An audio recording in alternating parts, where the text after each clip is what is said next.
on my battery. It says, Mine's got 2. in fact, it doesn't look that Testing. Okay, look, Hello? it's fine.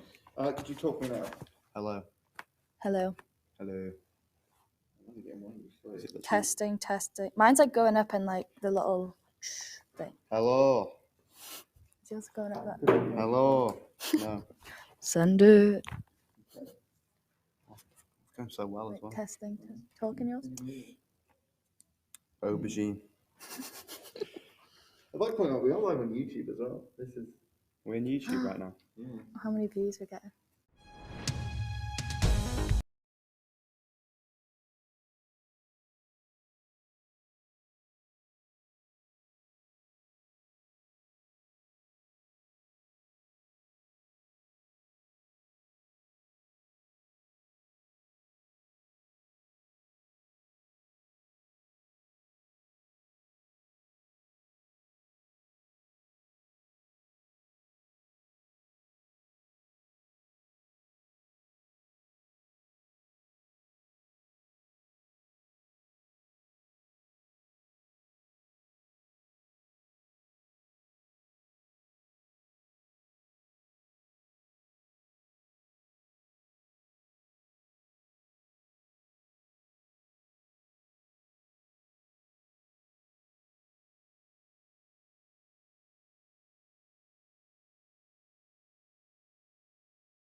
Hello and a very good morning. Welcome to Quays News with Georgia Lynch and Tom Jenkins. The Conservative Party have won the Hartlepool by-election, meaning people living there have a Tory MP for the first time in nearly 50 years. It had been an area that had been represented by Labour, but Boris Johnson's party won by a clear margin of nearly 7,000 votes. Across England, Scotland and Wales, votes are still being counted in the various elections. Public health officials say that they are worried about the Indian variant of coronavirus in the UK. 500 cases have been identified so far, and it appears to be spreading more quickly than the other variants, but there's no evidence to the resistance of the vaccine.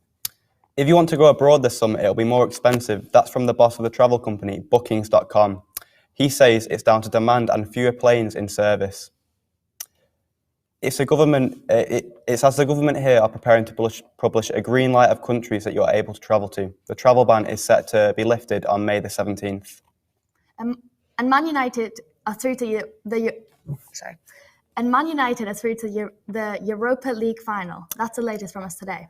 When the second lockdown was announced by the Prime Minister, all non-essential shops were once again forced to close their doors to the public. This caused independent stores especially to financially struggle to survive throughout. But now this is not the case, and these stores can once again welcome the public back.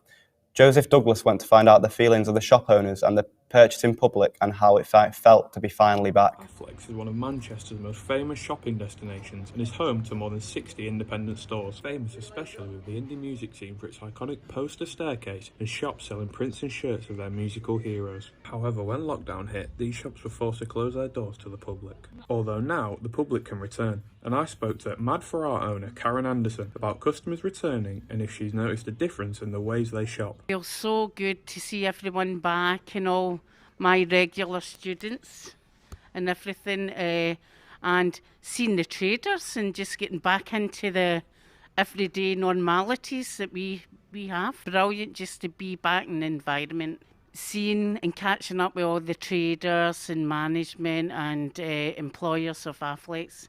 I find myself saying to people, come in, have a look, sanitising, they're wearing their face coverings, social distancing as and where possible, given the layout of my shop in particular. But yeah, the kids are totally understanding of it all. As well as this, I asked some shoppers how it felt to finally return to shops physically. Oh, it's such a relief. It's just so much freedom that we've been denied for so long. And we used to just take it for granted, but now I don't think I'll ever take it for granted again. Feels really good to have some freedom and to be able to go shopping for things like clothes. I really missed shopping for clothes. It's nice to look around and not get everything off Amazon. Yeah. I think that looking online and buying stuff online can become repetitive and obsessive, whereas when you can go into a shop and buy things in a shop, it's almost like a treat. So as the nation continues to move forward and put the pandemic behind us, hope finally seems to have been restored for these individual shops who can once again welcome their customers back. Joseph Douglas reports. We now head over to Francis, who is reporting live from Salford Quays and has the latest updates with the Salford elections. Yeah.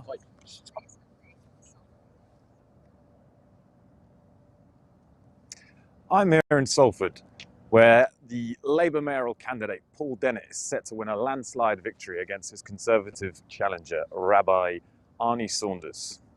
The mayoral seat has been held by Dennett for 5 years, with no other party competing against it since 2012 when the seat was created. Despite this, Rabbi Saunders, friend of the Prime Minister, is predicting a victory. 5 other candidates are set to run against Dennett. 1 Green, 1 Lib Dem and 3 Independents. Also up for election are the Salford City Councillors and Andy Burnham, Mayor of Greater Manchester. I can't even read it. Francis, thank you very much. That is Francis Barker, our political correspondent reporting from Salford Quays. We now visit Matt Kerr, who has the latest on the sport. Fuck it. Oh shit.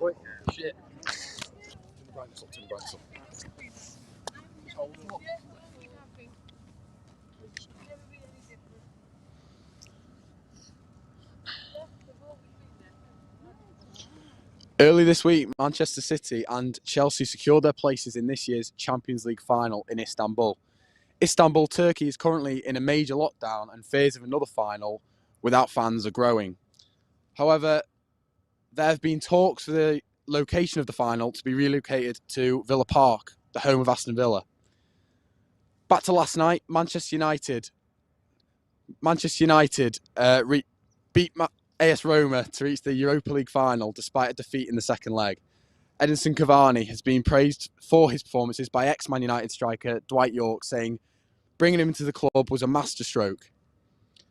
In the other game, Arsenal, their luck was worsened with a defeat to Villarreal, knocking them out in the semi-final, making their season even worse than it has been. Many fans are now calling for Arteta, and many feel it's only a matter of time for his departure. The only question is, what is next for Arsenal? Back to you guys in the studio. Thank you, Matt. That was Matt Kerr reporting live from Salford.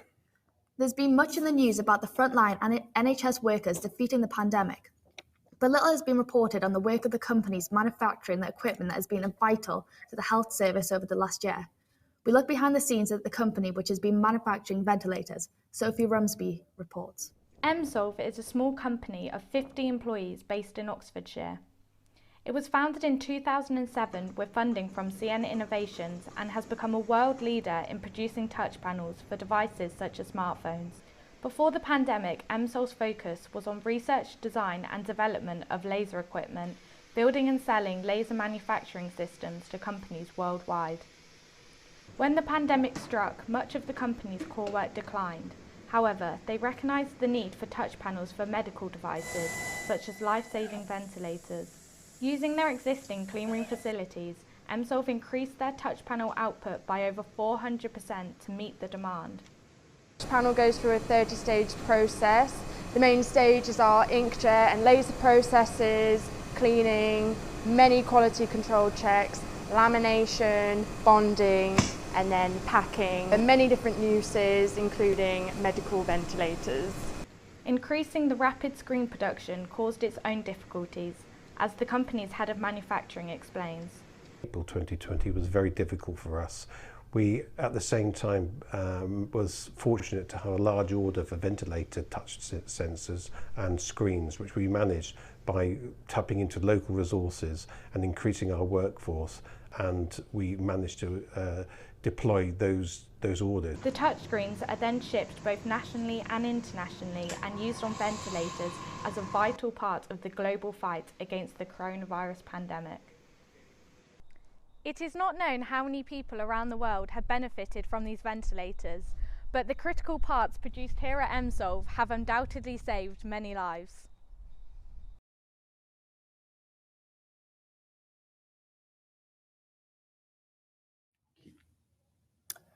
Now we have the weather with Joe Douglas.